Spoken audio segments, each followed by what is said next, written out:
we're going to touch on interest rate, which is mostly on your mortgage loan.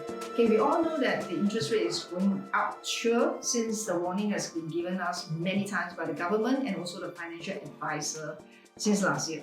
And this year there's an article saying that there will be an increase this year, and they're going to increase 3 times, and each time is going to be 0.25%. So imagine now you get a loan about 1.5%, and it is another 0.75%, you're going to pay 2.25%. It's not a lot, but still, you still want to find ways to save on the mortgage loan. Alright, so let's go down straight. On the first point, first thing first is lock down a fixed rate today.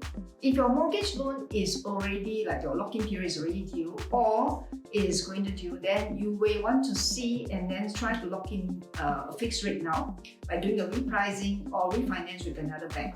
Okay, if your mortgage loan lock-in period is going to due in 6 months or less, you actually can now lock in a fixed rate today with another bank by doing a refinancing. Alright, this can be done. A lot of you doesn't know, but it can be done. Alright, so I'm also showing you a table, the differences if you purchase $1 million of properties and you loan 75% up to a tenure of 30 years. Okay, doing example of 1.5%, if it does increase up to about 2.25%, your interest rate increase, the difference is about $278 per month. Not a big sum, but if you're cumulative over a year, 2 years, 3 years, that could be quite a lot. So even that little bit, we want to save on you, and basically we will help you to save. Alright, the second point is this one, of course, save you a lot of interest, basically. So pay down on the partially on the outstanding loan. Full redemption is not allowed most of the time, so partially is equal to. So you will reduce your interest cost. And of course, the art of reducing is by whether how much you want to reduce, because if you are using cash, then there is a balance there, whether do you need to have this cash for other things, for any emergency. So that one is something that you want to think about. Okay, and the next point is shorten your loan tenure. Okay, we normally would advise, if this is your first loan on the property at the point of purchase, we will advise you to stretch your loan tenure as long as possible, especially for last few years when the interest rate was so low, some even as low as about 1% or slightly lower. Those we will try to stretch because the interest rate is so cheap at the time. So we will advise you to stretch your tenure. On the other hand, is also that at the first time when you apply loan, the longer tenure, if you want to shorten later, is easier than if you want to sort of extend the tenure. Because a lot of banks may not allow you to increase your loan tenure when you do refinancing or repricing. So that could be a problem. But if the interest rate is going up, then you want to consider shortening your tenure, so to save on your interest. Okay, a lot of homeowners out there is when they're looking for financing mortgage loan, they always look at interest rate.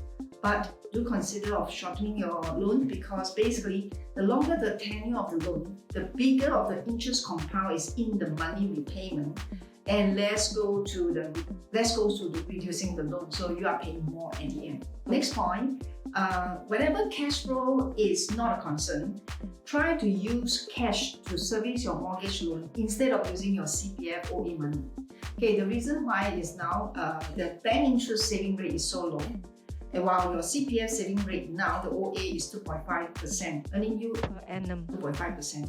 So in that case, it's more logical to use your cash and keep your money in the OA to actually earn that 2.5%.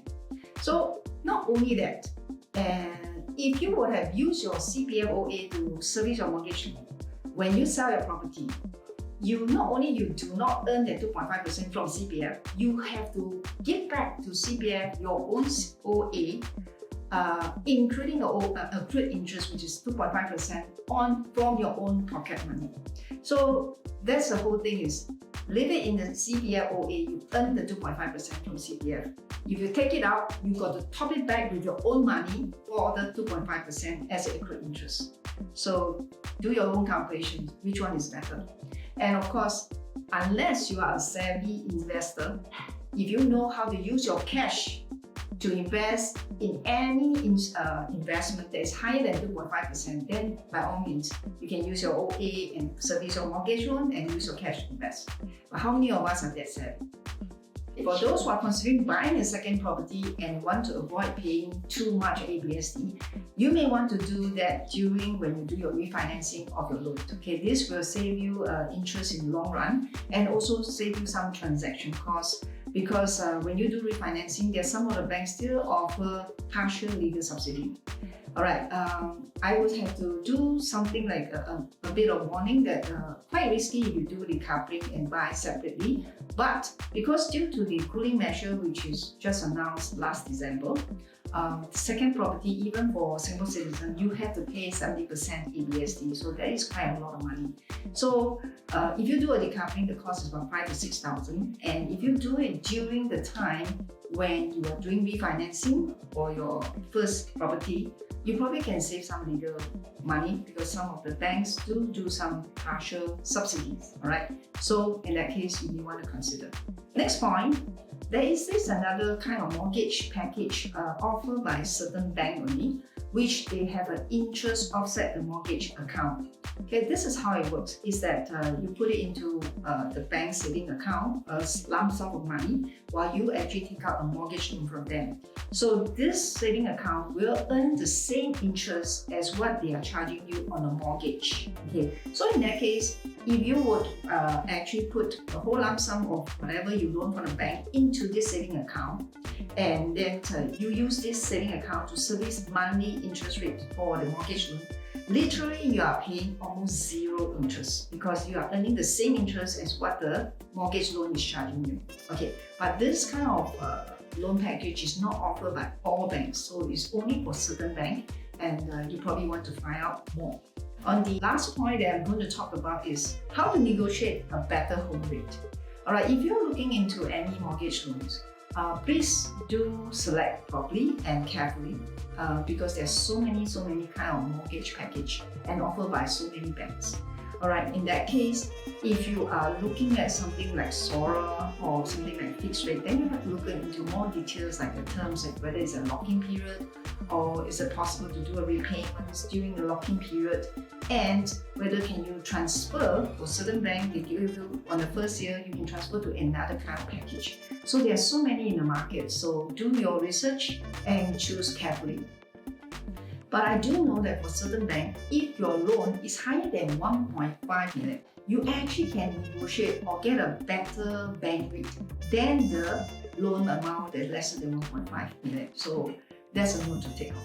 Okay, and the other thing is, I do know that for certain banks, especially the offshore or overseas bank, they do give kind of premier bank loans rate to their premier account holder. Something like Citibank Gold members. I do receive a lot of this kind of notice from Citibank Gold for membership rate, and it's always very much lower than the market rate. So that you may want to consider if you are able to enter into or sign up as their premier members account. Okay, and then of course, despite all your best effort, it is not always possible to get a lower rate, especially if it's very competitive. Alright, so this ends our video today. And if you like this video, give us a thumbs up. Don't forget to subscribe. And of course, click onto the notifications for a future video. Okay, do give us your opinion on what kind of video you want us to make in the comment sections. Any questions or anything, also give us a comment inside there or just give us a call.